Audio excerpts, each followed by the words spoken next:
Abalungi abatulaba ku HK Media manya ne dobozi yenze Hadija Kigozi ngate kuba kutusako bulamu omuntu ali ku kyeyo tuli Dubai wensinziro kuweereza mwena abanfollowinze bambi munfudde munene nnyo thank you okunfollowinga kwe munfollowinga sikunyoma bambi nku respecting nnyo ate nga nammwe abapya ku channel eno nyiga kagambako ka subscribe okubeera ngo joiningirawo ate oba oli ku Facebook oba ku Instagram beera ngo likinga page o following okubeera ngo joiningirawo show nina omukyala no w'amaanyi mu Dubai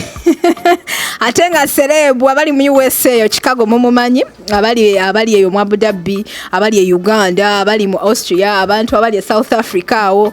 mumumanyi bulungi nnyo leero ayina olutalo lugenda maaso era lwayagala okubeera nga breaking it down so yampise nangamba Adija soko je nina kyenjagala okubeera nga njogerako mpozi atatubuulire ne ku bya boyfriend ono mpya gwalina ebintu bibatambulira bitya relationship y'abaserebu tugiyingiramu nnyo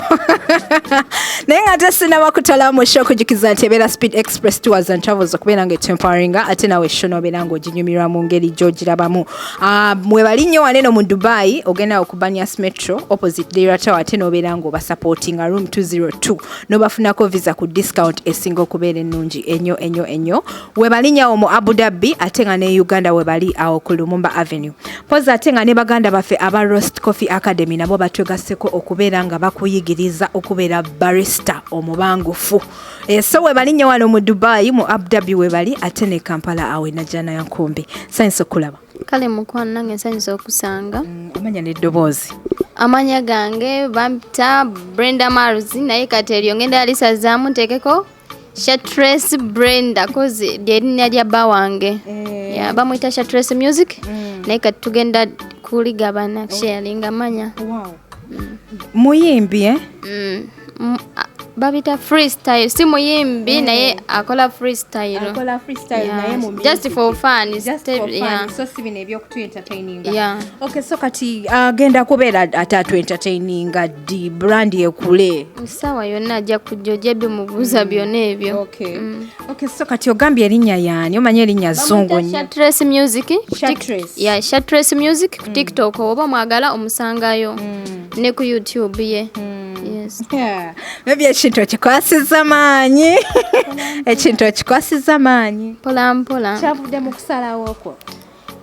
mu kusalawo kwange ne bba wange kozi naye yasalawo nange nensalawo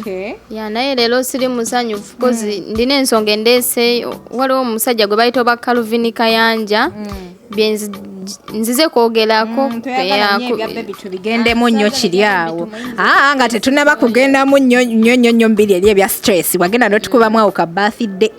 yali birthday yange nabalaba nga muyase ate yali saawa y'okulaga abantu bba wange omutuufu yoyo bba wange twanyumirwa yajja ku birthday yange era buli omu yena yamulaba that is very nice. Okay, ndoza ate gwe abadde alina ekibuuzo ku Brenda Miles olwaleero ndooza aclearinze ate nga akusuubiza nti nagenda kubeera ajja ku HK Waneno Media ate abeere ng'ayongera okutunyonnyola ku nsonga zaabwe eza relationship baasisinkana batya tutegeere yonna n'ekintu kino gye kigenda so emikolo mubeere nga mugirindirira kituufu bagirinde emikolo mugirinde twabasuubiza mugirinde era tujja kuddamu tubajjukize paka we munagirabira that is very nice. Okay, so katugenze ku nsonga y'omwami ono sigenda muyita musajja sagala ayisamu bantu bakulu maaso omwami ono omwami Calvin Kayanja wantukiridde n'ogamba nti omusajja akwesibyeko olowooza nti nsonga ki eviriddeko Calvin Kayanja okubeera nti nakwesimba mbwatyo banange nze simanyi oyo omusajja Calvin Kayanja kuva mwaka guli aneesibyeko nze sibangako kaddaama abiri sinsinga nakayingira TikTok nga aneesibyeko nze sibangako kaddaama agamba nti oli kaddaama yanga agamba nze nadduka mu bwa kaddaama nenyingira anyway sorry mbadde sagala kuddemu ebyemabega naye Calvin Kayanja bambi neesonyiwa ebyedda biddemu ebyemabega agamba nti wadduka mu kiyumba abiri yagambanga Brenda malaya twamutika nadda mu kiyumba nenziruka mu kiyumba Mukwano nze sivanga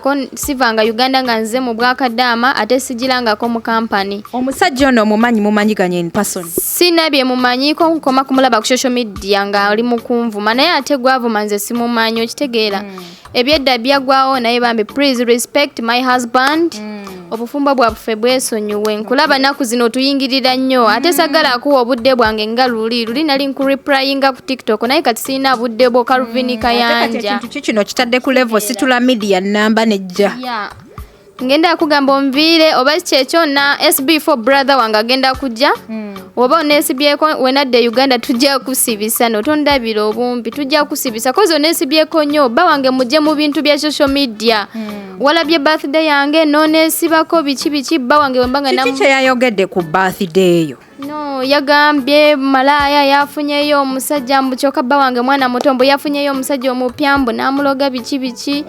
nogamba Brenda labika bubi golabika bulungi nze no navuddeyo ne mu public nendaga bba wange Calvin Kayanja silabangako musajjawo singa olabikako bulungi nandigamba oba nawe weetunda naye ate nawe nowandibadde weetunda tewala asobola kugulaga mukazi wo mu public awontegeera oli musajja naye sinalaba mukazi wo kitegeeza weetunda simanyi weetundireyo Uganda oli ku Brenda nze navuddeyo nendaga bba wange edda wali onvumirira Brenda she's lesbian Brenda malaya ebyo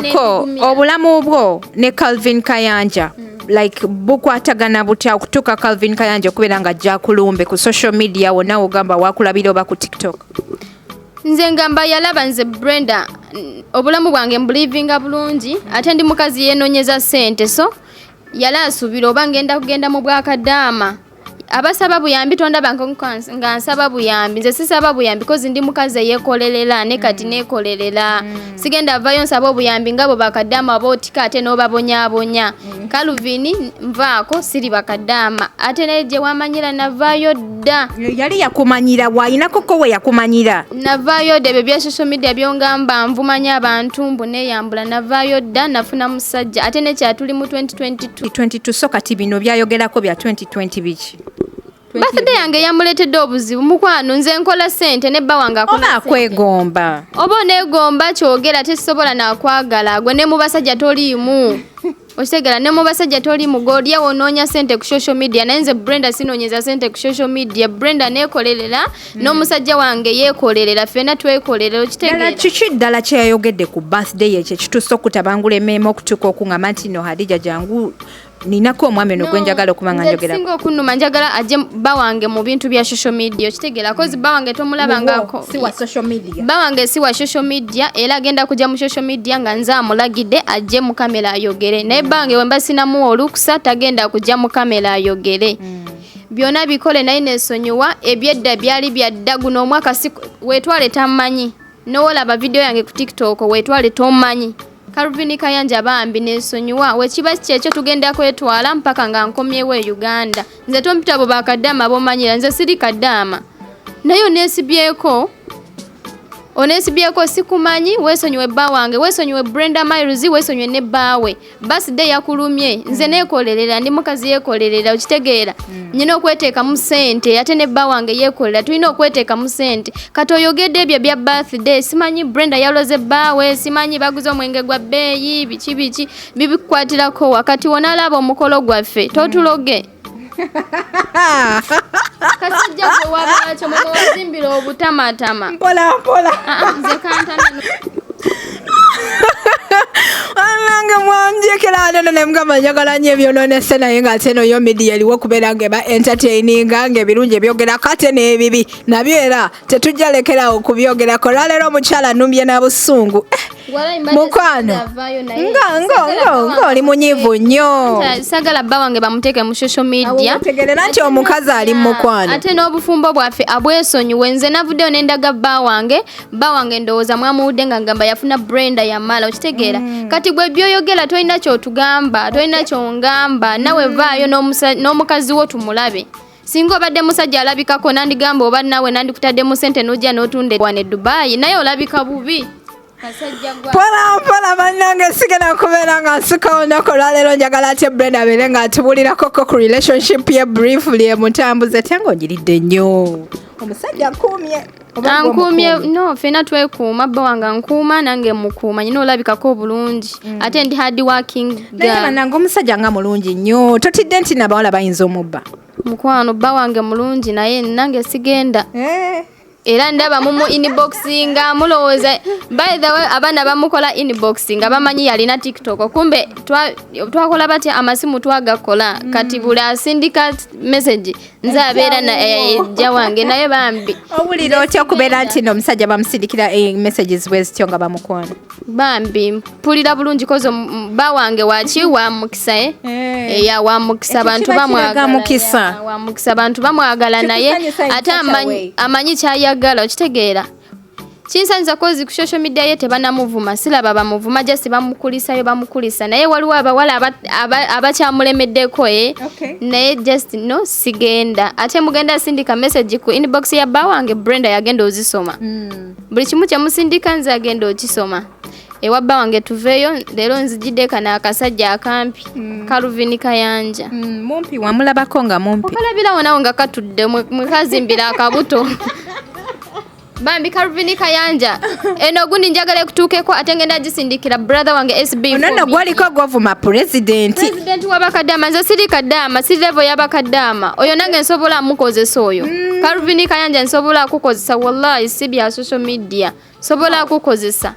okitegeera singa oleo president abaana bali e Uganda balemeddeyo bana bava mu bwakaddaama babuze ekyokulya e Uganda bagala kujja lwaki tobateeka mu sente ne bajja nayo dio weesibye ku Brenda mukwano platform no wamufunye munange nanti weesibye ku Brenda akunonyerezaako platform singa social media yalesasula ndooza singa oli mugagga singa tokyatula nako katebe kootula olutalo luno lwa Calvin Kayanja nawe lumaze ebbanga ki kati myaka 2 kozi kuva yingira TikTok 2 Calvin Kayanja yatandikira okwo anti amanyi bula ayogera ku Brenda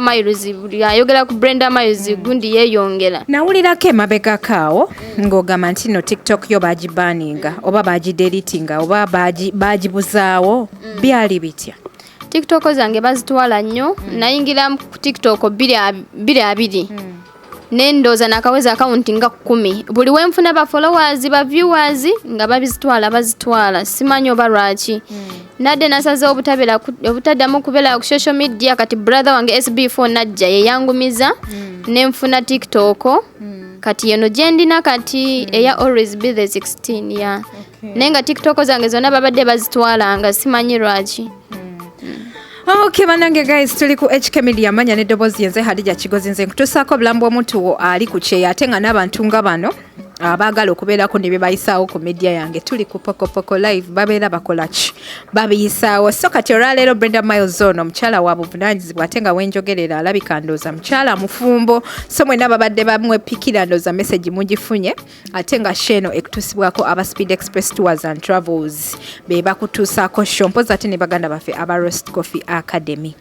Okay, so kati Dubai etambula etya mu kiseera kino? Dubai etambula bulungi guno omwaka gwobambe gwa mukisa kozi engeri ndina musajja gwa mukisa kunze Dubai etambula bulungi kati nakubuzaako emabegako kaawo n'oŋŋamba nti ensonga zino ez'abasajja toyagala kuzibeeramu right now kiki ekyakudrive nze n'ogamba nti kati ono ye muntu omutuufu gwe nnina okuba naye ndowooza sala za Katonda kisooka bba wange kale bintu bingi byalina byenjagala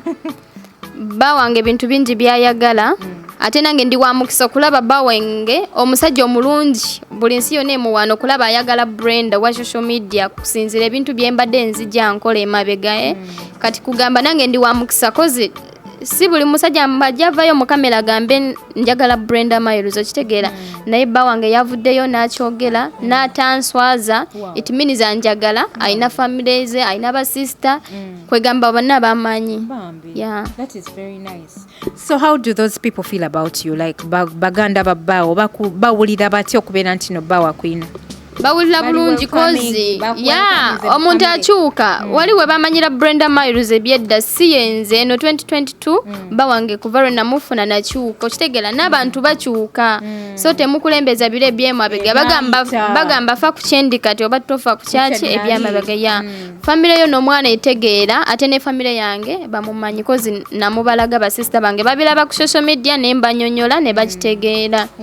kati mwabajajinga biki by the temumanyi nakumanya mukoma kumanya ku social media naye temumanyi tebamanyi empisa zo ya temumanyi kitegeera abamu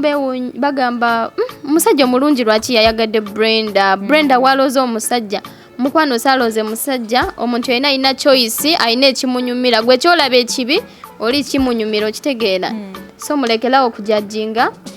namwe abansumbuwa ababadde bayingiranga mu inbox zange mulekerawo please stop it ndi mukyala mufumbo temuddamu. Wow, that is very nice. So kati nga tetunava wano kalowoozo kikoolina eri abaana abawala abatannaba kufuna basajja bananga batananga afuna kati ennaku zino omusajja yatandika okufuuka relationship advisor. No, abatannaba kufuna abasajja